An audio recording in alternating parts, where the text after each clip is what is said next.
아낫의 아들 삼갈의 이야기입니다. 여러분 12명의 사사가 있는데 이 삼갈 사사에 대한 말씀만 한 절이에요. 한 절. 아주 굉장히 짧습니다. 오늘 31절에 보면 에웃 이후에 이렇게 시작하죠. 아낫의 아들 삼갈이 있어 소모는 막대기로 블레셋 600명을 죽였고 그도 이스라엘 백성을 구원하였더라. 이게 끝이에요. 삼갈에 대한 이야기입니다. 우리는 이런 말씀을 접하면 하나님이 삼갈에 대해서 별로 중요하게 여기지 않나 보다, 그런 메시지가 아닙니다. 하나님께서 할 말이 없으신가 보다, 그런 얘기가 아니에요. 이 한 문장 안에 하나님이 하시고 싶은 모든 메시지가 다 들어있다는 겁니다. 풍성한 이야기가 들어있어요. 하나님이 하고 싶은 말이 다 들어있다는 겁니다. 제가 얼마 전에 시를 한 편 봤는데 시가 이렇습니다. 광야에서 소리가 났다. 끝이에요. 근데 제목이 뭔 줄 아십니까? 세례 요한이에요. 여러분 별 감동이 없어요. 여러분 기가 막히지 않습니까? 세례 요한의 인생 전체를 딱 한 구절로 광야에서 소리가 났다. 그리고 예수님이 나타날 때 그는 사라져버리지 않습니까? 얼마나 귀한 단어, 문장입니까? 오늘 본문에도 보면 하나님께서 이 삼갈을 통해서 어떤 일을 하시는가, 하나님은 어떤 분이신가 아주 완벽하게 드러나 있습니다. 우리는 먼저 이 사람 삼갈이 누군지를 먼저 알아보셔야 합니다. 오늘 성경은 이렇게 시작합니다. 아낫의 아들 삼갈이라고 말하죠. 여기서 아낫, 이 삼갈의 부모님의 이름이 아낫입니다. 여러분, 이 아낫은 가나안 사람들이 섬겼던 여자 전쟁의 신이었어요. 이걸 통해서 우리는 아는 게 한 가지 생기죠. 이 집안은 가나안 사람이었다, 이방 사람이었다는 사실을 알게 됩니다.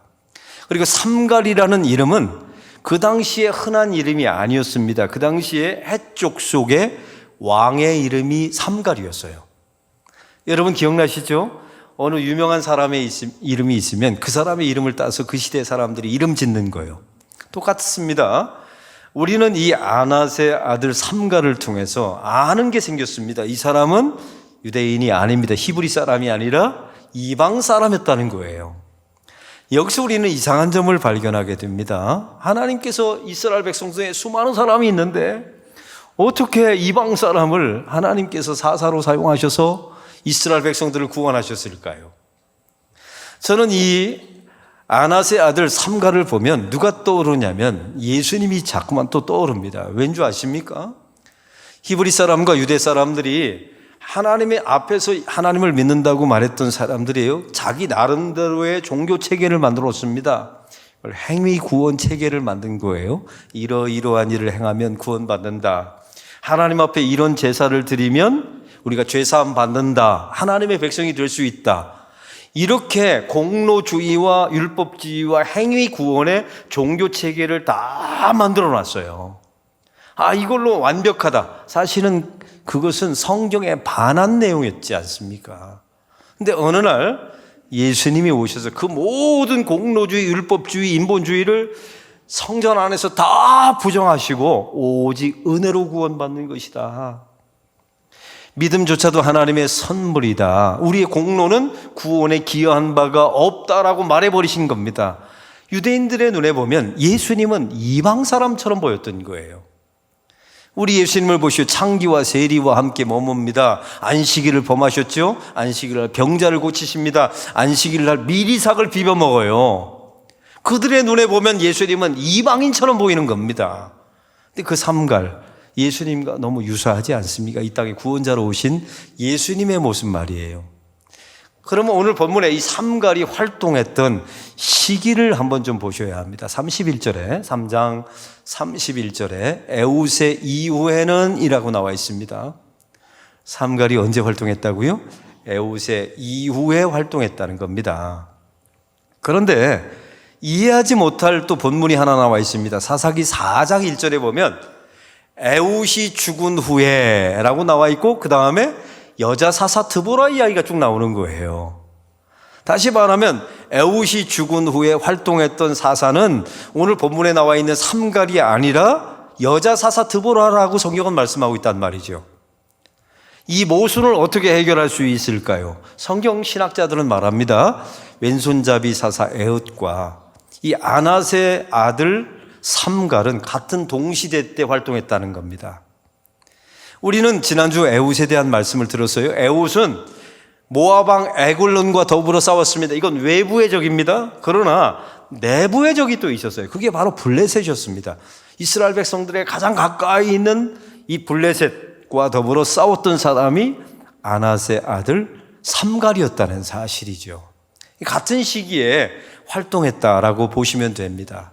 근데 오늘 성경에 앞서서 30절에 보니까 왼손잡이 사사 에웃이 통치하였을 때, 사사가였을 때 80년 동안 평온하였더라라고 나와 있어요. 그게 30절에 나와 있습니다. 그런데 여러분, 여기서 우리가 한 가지 또한 모순을 또 발견하게 되죠. 바로 함께 동시대 때 누가 있었다고요? 삼갈이 블레셋과 더불어 싸운 겁니다. 이걸 어떻게 평온하다고 말할 수 있겠습니까? 모압 왕 에글론은 무찔렀습니다. 그래서 80년 동안 전쟁이 없는 것처럼 보여요. 그러나 내부 안에서는 삼갈이 블레셋과 더불어 전쟁을 벌이고 있는 겁니다.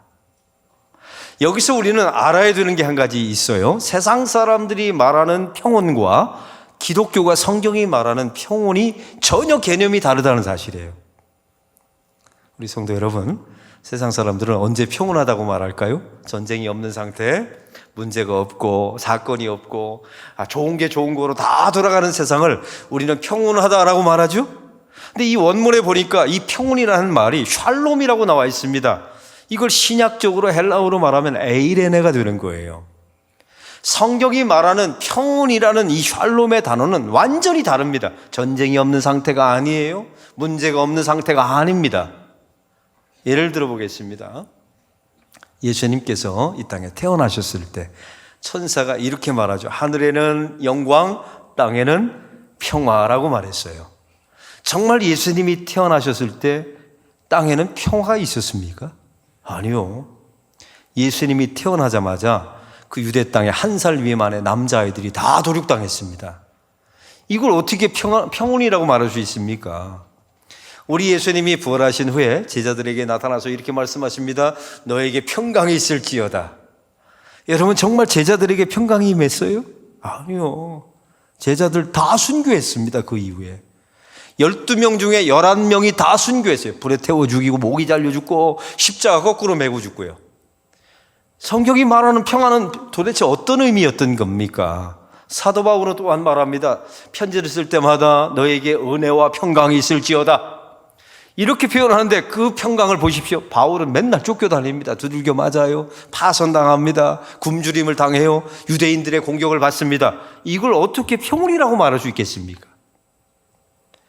기독교가 말하는 평온의 개념은 완전히 다른 개념입니다. 두 가지 의미가 있어요. 첫째는 어느 날 죄 가운데 우리의 삶을 지속해 왔어요. 그런데 예수님께서 우리 인생 속에 들어오시는 겁니다. 그리고 우리를 구원해내세요. 그 이후에 예수님에게 반대하고 예수님에게 반하는 세상의 것들, 세상의 가치와 세계관이 우리 안에 들어오는 것을 끊임없이 싸워서 물리치는 것. 성경은 이것을 샬롬이라고 말하는 겁니다. 전쟁이 없는 상태가 아니에요. 외부의 적 모압 왕 에글론은 왼손잡이 에웃이 이겼다니까요. 근데 내부 안에 가장 가까이 안에 블레셋이 있었던 겁니다. 이것과 이스라엘 백성들은 끊임없이 싸우지 않습니까? 우리가 예수를 믿은 후에 구원받아서 하나님의 백성이 됐습니다. 근데 우리 안에 세상의 가치와 세상의 유혹과 세상의 세계관들이 끊임없이 우리 안에 들어오려고 해요. 교회 안에, 가정 안에 말이죠. 이것을 끊임없이 들어오지 못하게 하려고 싸우는 그 상태를 성경은 샬롬이라고 말하는 겁니다. 할렐루야. 이 싸움을 싸워야 돼요. 또 한 가지, 두 번째 샬롬의 의미가 있습니다. 예수님께서 이 땅에 사람의 아들로 오셔서 십자가에서 죽으셨죠? 저와 여러분이 태어나면서부터 죽을 때까지의 모든 죄가 있어요. 그 죄를 예수님이 단번에 해결하신 겁니다. 그래서 우리는 이미 이 전쟁에서 승리를 보장받았어요. 완료된 전쟁입니다. 결국 저와 여러분은, 구원받은 백성은 이 영적인 전쟁에서 세상이 아무리 유혹해도 우리는 구원받을 겁니다. 할렐루야. 죄를 지어도 구원받을 거예요. 제가 여러분 얼굴 보니까 죄 안 지을 사람들이 아니에요. 죽을 때까지 죄 지을 겁니다. 아주 징그럽게 죄를 지을 거예요. 그럼에도 불구하고 이건 완료된 승리이기 때문에 우리는 반드시 승리합니다. 나의 공로가 아니라 예수의 공로로 승리하는 것입니다. 그래서 우리는 이 완료된 전쟁을 이미 가지고 있어요. 그러나 우리는 현실에 살아있잖아요. 이 사단과 세상과 미혹의 전쟁에서 계속 우리는 전투하고 있다는 사실입니다. 이걸 잊지 마시기 바랍니다. 이 상태를 우리는 샬롬, 평온이라고 말하는 겁니다. 그럼 오늘 본문에 이 아낫의 아들 삼갈이 싸웠던 블레셋이 누구였는지를 우리가 먼저 한번 기억하셔야 합니다. 여러분, 블레셋은 해안 족속이었습니다. 그래서 가자지구, 지금 팔레스타인의 지중해 쪽에 자리를 잡고 있었죠. 이 사람들이 얼마나 지독한 백성이었냐면, 여러분 기억하십니까? 이스라엘 백성들이 광야에서 가장 괴롭힘을 당했던 족속은 아말렉이었어요. 근데 이스라엘 백성들이 가나안 땅에 들어가 제일 괴롭힘을 당했던 족속이 바로 블레셋이었습니다. 블레셋은 어떤 족속이었습니까? 이스라엘 백성에게서 법궤를 빼앗아간 족속입니다. 얼마나 강대한지, 얼마나 지독한지요. 또 우리가 알다시피 사울과 그의 세 아들이 길보아 산에서 전사하지 않습니까? 블레셋과 싸우다 전사합니다. 이 사사기에 보면 삼손이 나와 있는데, 그때는 이 전체를 블레셋이 지배해요. 그래서 이스라엘 백성들이 삼손을 잡아서 블레셋에게 알아서 갖다 바칩니다. 이 블레셋이 언제 팔레스타인에서 사라지는 줄 아십니까? 다윗의 때 그제서야 다 쫓겨납니다. 여러분 보십시오. 이스라엘 백성들을 지독하게 괴롭히고 지독하게 핍박을 가했던 사람이, 미혹했던 사람이 블레셋이었던 거예요. 그러면 도대체 그 블레셋이 우리에게는 어떤 의미가 있는 것입니까? 오늘 성경에 블레셋 사람 600명을 죽였다라고 나와 있어요. 여러분, 600이라는 숫자가 성경에는 그냥 허투루 쓰이지 않습니다. 한번 상상해 보세요. 삼갈이 블레셋 사람을 죽일 때 한 명씩 세면서 죽였을까요? 그래서 600명에 딱 맞춘 겁니까? 아니에요. 여러분, 그런 의미가 아닙니다. 성경에 나와 있는 숫자는 항상 상징적인 숫자이면서 메시지가 있는 숫자예요. 600이라고 하는 숫자는 6 곱하기 100입니다. 그럼 6이라고 하는 숫자와 100을 구분하셔야 돼요. 6이라고 하는 숫자는 유대인들에게 있어서 7이라고 하는 완전수가 있습니다. 하나님을 상징해요. 그러나 6이라고 하는 숫자는 누구를 상징하는 줄 아십니까? 하나님처럼 되려고 노력하고 모방하나 하나님 될 수 없는 인간의 불가능한 존재를 상징하는 겁니다. 선악과를 따먹으려고 해요. 7이라는 숫자가 되고 싶습니다. 그러나 하나님이 됐습니까? 선악과를 따먹어서? 아니요. 죄인임이 드러났잖아요. 6일 수밖에 없는 존재들, 하나님의 자리를 차지하려고 가정과 교회 안에서, 세상 안에서 발버둥을 치는 존재들, 그게 바로 6의 숫자예요.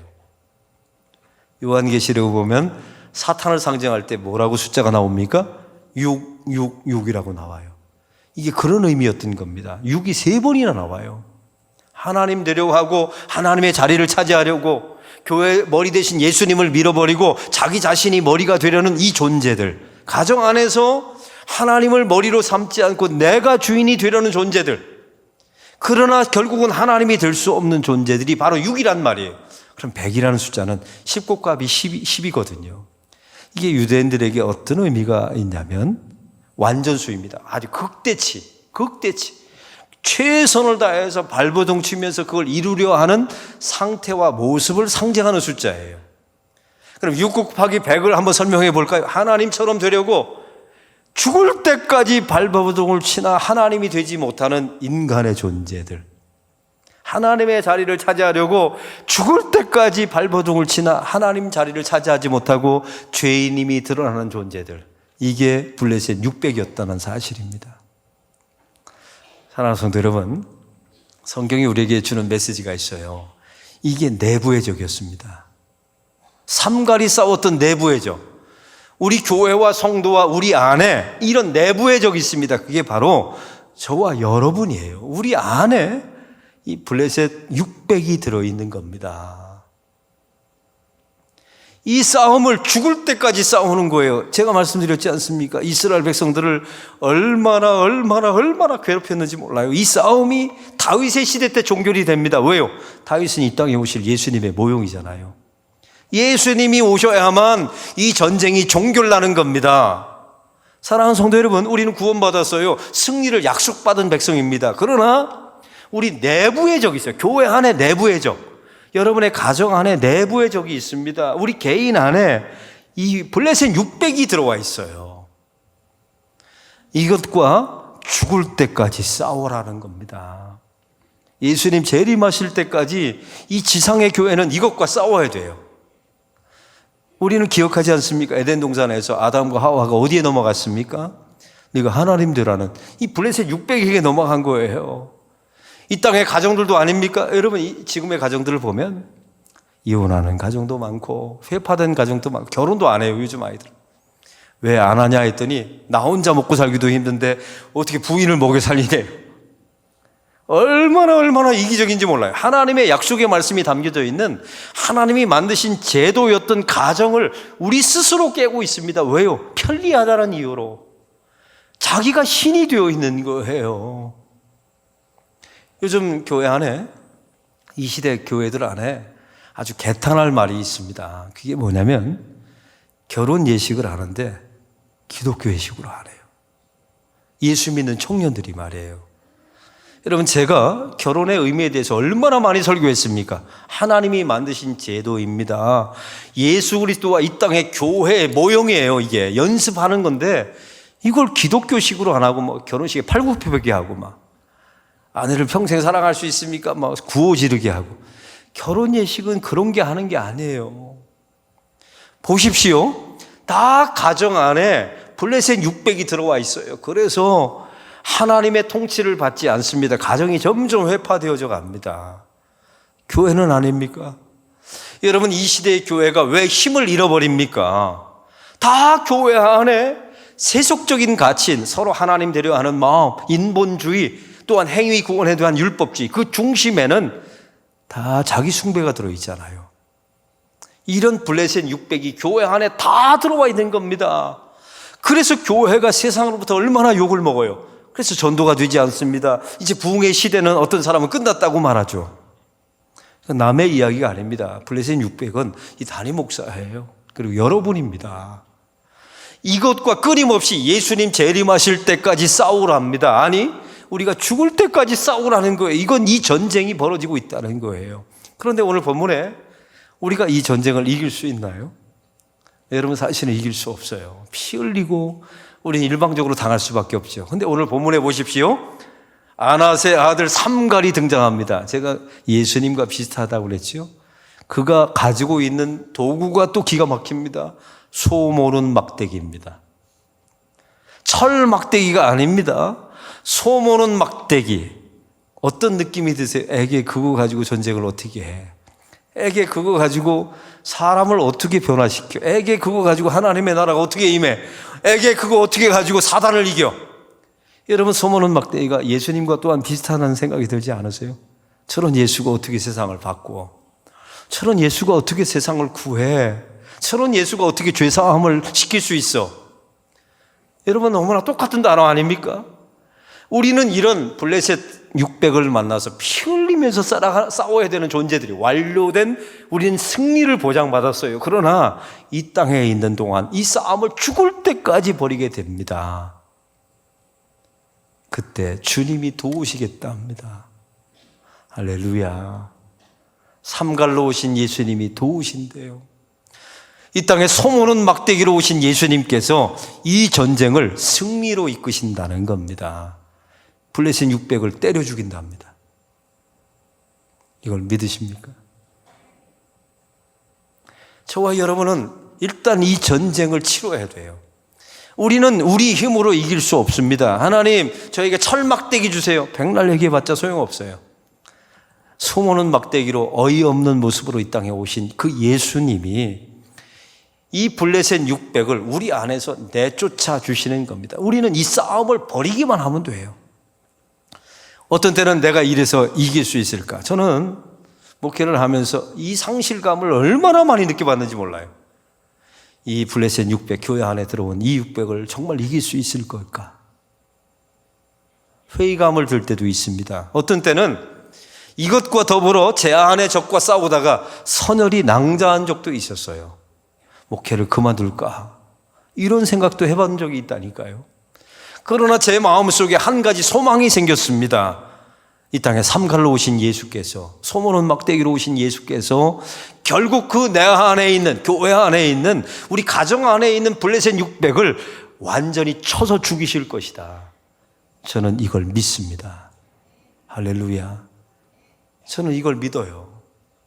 이게 오늘 본문의 이야기가 바로 이런 말씀이었다는 사실입니다. 사랑하는 성도 여러분, 그래서 우리는 이 전쟁에서 일단 싸우기만 하시면 돼요. 아, 이건 전쟁이다. 내부에 적이 있다. 내 안에 블레셋 600이 있다. 내 가정 속에 블레셋 600이 있다.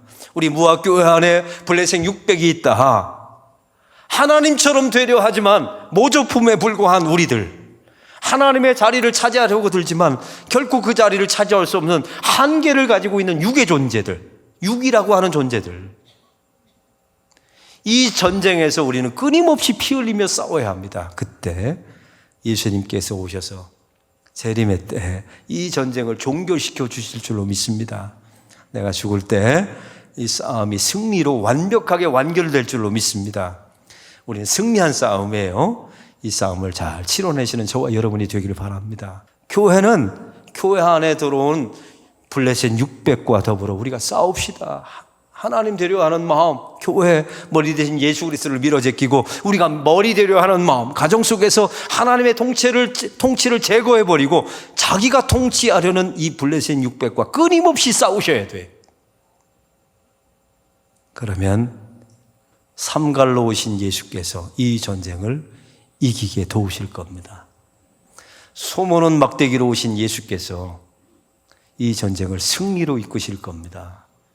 저는 이걸 믿습니다. 이런 신앙을 가지고 우리는 완료된 승리를 보장받은 하나님의 백성들이에요. 여러분, 죄 지어도 승리할 겁니다. 그렇다고 마음 놓고 죄 짓지 마세요. 그러나 우리는 이 땅에 있는 동안에 블레셋 600 내부의 적과 끊임없이 예수님 오실 때까지, 내가 죽을 때까지 싸우게 되어 있습니다. 싸우세요. 그럼 주가 도우실 겁니다. 우리 주님께서 소모는 막대기로 내 안에 있는 블레셋 600을 다 때려 죽이는 그런 놀라운 역사가 반드시 일어나게 될 줄로 믿습니다. 그런 믿음을 가지고 살아가는 저와 여러분이 되기를 바랍니다.